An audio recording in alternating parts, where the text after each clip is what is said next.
ನಮಸ್ಕಾರ ರೀ ಎಲ್ಲರಿಗೂ. ನೋಡ್ರಿ ನಾವೆಲ್ಲ ರೆಡಿಯಾಗಲಿ ಎಲ್ಲೇ ಹೊಂಟಾರಿ ಇವರು, ನಾವು ಹೊಂಟಿದ್ವಿ ನೋಡ್ರಿ. ಎಲ್ಲರೂ ಕುತ್ಕೊಂಡಿದ್ದು ನೋಡ್ರಿ. ಇಲ್ಲೆಲ್ಲನೂ ನನ್ನ ಮಗಳು, ತಮ್ಮನ ಮಗಳು ಸಮನ್ವಿತ, ನಮ್ಮಮ್ಮ, ನನ್ನ ಸಣ್ಣ ಮಗಳು, ದೊಡ್ಡ ಮಗಳು ಎಲ್ಲರದು ಫೋಟೋ ತೋರಿಸ್ಲಿಕ್ಕತ್ತೀನಿ ನೋಡ್ರಿ. ನಾನು ಎದಕ್ಕೆ ಅಂತ ನೀವು ತಿಳ್ಕೊಂಡಿರ್ಬೇಕು. ಮುಂದೆ ನೋಡ್ರಿ ಗೊತ್ತಾಗ್ತದೆ. ನೋಡ್ರಿ ನಾವೆಲ್ಲ ರೆಡಿ ಹಾಕ್ಕೊಂಡು ಇಲ್ಲಿ ಬಂದ್ವಿ. ನಾವೀಗ ನನ್ನ ಮೊಮ್ಮಗಳ ನಾಮಕರಣದ ನೋಡ್ರಿ ಇದೆಲ್ಲನೂ ವೀಡಿಯೋನ ಮಾಡಿದ್ದೆ. ಇದನ್ನು ತೊಟ್ಲಕ್ಕೆ ಅವತ್ತು ಹಾಕಿತ್ತಲ್ಲ, ಇದನ್ನು ಸಿಂಪಲ್ಲಾಗಿ ಇಷ್ಟೇ ನಾವು ತೊಟ್ಲದ್ದು ಸ್ವಲ್ಪ ಡೆಕೋರೇಷನ್ ಮಾಡಿದ್ವಿ. ಇಲ್ಲೆಲ್ಲ ಈ ಥರ ಎಲ್ಲನೂ ದುಬಟಿ ಕುಂಚಿಗೆ ಎಲ್ಲನೂ ಈ ಥರ ನಾವು ಹೊಲ್ದಿತ್ತು ನೋಡ್ರಿ.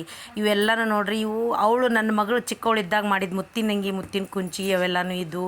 ಆಮೇಲೆ ಈ ಥರ ಇಲ್ಲೆಲ್ಲ ಡೆಕೋರೇಷನ್ ಮಾಡಿಸಿದ್ದೆ ನೋಡ್ರಿ. ನಾನು ಒಂದು ಸ್ವಲ್ಪ ಸಿಂಪಲ್ಲಾಗೇನ ಮಾಡಿಸಿದ್ದೆ. ನಾನು ಸ್ವಲ್ಪ ಬೇಗನೆ ಲಘು ಮುಗಿಬೇಕು ಫಂಕ್ಷನ್ ಅಂತಂದು ಹೇಳಿ ಮಾಡಿಸಿದ್ವಿ. ಬೆಳಗ್ಗೆ ಟಿಫಿನ್ನು ಶಿರಾ ಮತ್ತು ಉಪ್ಪಿಟ್ಟು, ಚಟ್ನಿ ಪುಡಿ, ಮೊಸರು ಎಲ್ಲ ಮಾಡಿದ್ವಿ ನೋಡ್ರಿ.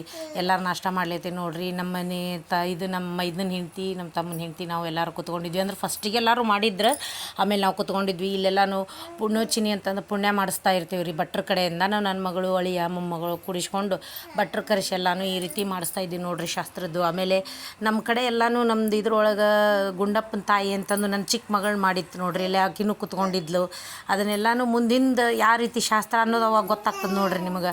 ಅದೆಲ್ಲ ಆದಮೇಲೆ ಮನೆ ಉಡುಗೊರೆ ಅಂತಂದು ಹೇಳಿ ಕೊಡಬೇಕು ಅವನ ನನ್ನ ಮಗಳಿಗೆ ಅಂತಂದು ಹೇಳಿ ಅದನ್ನೆಲ್ಲನೂ ತೊಗೊಂಬಂದಿತ್ತು. ಸೀರೆ, ಆಮೇಲೆ ನನ್ನ ಗಂಡಗೆ ಶರ್ಟಿನ ಬಟ್ಟೆ, ಅದನ್ನೆಲ್ಲನೂ ಈ ರೀತಿ ಕೊಟ್ಟು ಮಾಡಿ ಎಲ್ಲನೂ ಇರ್ತಾವೆ. ಸ್ವಲ್ಪ ಶಾಸ್ತ್ರದ ಪ್ರಕಾರ ಎಲ್ಲನೂ ಮಾಡೋ ಇರ್ತಾವೆ. ಅಂದ್ರೆ ಅದೆಲ್ಲ ಮಾಡಿಸಿ ಒಂದು ತಟ್ಟಿ ಒಳಗೆ ಎಲ್ಲನೂ ಸ್ವಲ್ಪ ಹೆಸರು ಬರ್ಸೋದು ಅವೆಲ್ಲನೂ ಇರ್ತಾವೆ ನೋಡ್ರಿ. ಸಣ್ಣ ಸಣ್ಣನು ಎಲ್ಲನೂ ಮೊದಲಿಗೆ ಇದು ಮಾಡೋ ಇದ್ದು ನೋಡ್ರಿ. ಈ ರೀತಿ ಎಲ್ಲನೂ ಮಾಡ್ಲಿಕ್ಕತ್ತಿತ್ತು ನೋಡ್ರಿ. ಎಲ್ಲನೂ ಶಾಸ್ತ್ರದ ಪ್ರಕಾರ ಅಂತಂದು ದೀಪ ಇಡೋದು ಮಾಡೋದು ಎಲ್ಲನೂ ಒಬ್ಬೊಬ್ರದ್ದು ಒಂದೊಂದು ರೀತಿ ಇದೆಲ್ಲ ಇರ್ತಾವೆ. ಆ ರೀತಿ ಇತ್ತು. ಹೆಸರು ಬರ್ಸಿತ್ತು ಅಕ್ಕಿ ಒಳಗೆ. ನನ್ನ ಮೊಮ್ಮಗಳು, ಅಳಿಯ ಮಗಳು ಹೆಸರು ಬರೋದು ಎಲ್ಲನೂ ಮಾಡಿದರು. ಇವರು ನಮ್ಮ ಕಾಕು ನೋಡ್ರಿ, ಅವ್ರದ್ದು ಅದನ್ನೆಲ್ಲನೂ ಮಾಡಿಸಿತ್ತು. ಅವ್ರು ಏನು ಮಾಡ್ಲಿಕ್ಕತ್ತಾರ ಅಂತ ನೀವು ಅನ್ಲಿಕ್ಕತ್ತೀರೇನ್ರಿ. ಅದು ಎಣ್ಣೆ ಒಳಗೆ ಒಂದು ಸಣ್ಣದೊಂದು ಕಬ್ಬಣ ಬುಟ್ಟಿ ಒಳಗೆ ತುಪ್ಪ ಹಾಕಿತ್ರಿ. ತುಪ್ಪದೊಳಗೆ ಮಾರಿ ನೋಡ್ಬೇಕಾಗಿತ್ತು ರೀ. ಅಂದ್ರೆ ಮುತ್ತಜ್ಜಿ ನೋಡ್ರಿ. ನಮ್ಮಮ್ಮ ಮುತ್ತಜ್ಜಿಯಾಗಿದ್ಲು, ಇವರು ನಮ್ಮ ಚಿಕ್ಕಮ್ಮನ ಮುತ್ತಜ್ಜಿ, ಆಮೇಲೆ ಇವ್ರು ನಮ್ಮ ಮನೆಯವ್ರ ಚಿಕ್ಕಮ್ಮ ನೋಡ್ರಿ. ಇಷ್ಟೇ ನಾನು ಲಾಗ್ ಮುಗಿಸ್ತೀನಿ. ಮುಂದಿನ ವೀಡಿಯೋ ನೋಡಿ.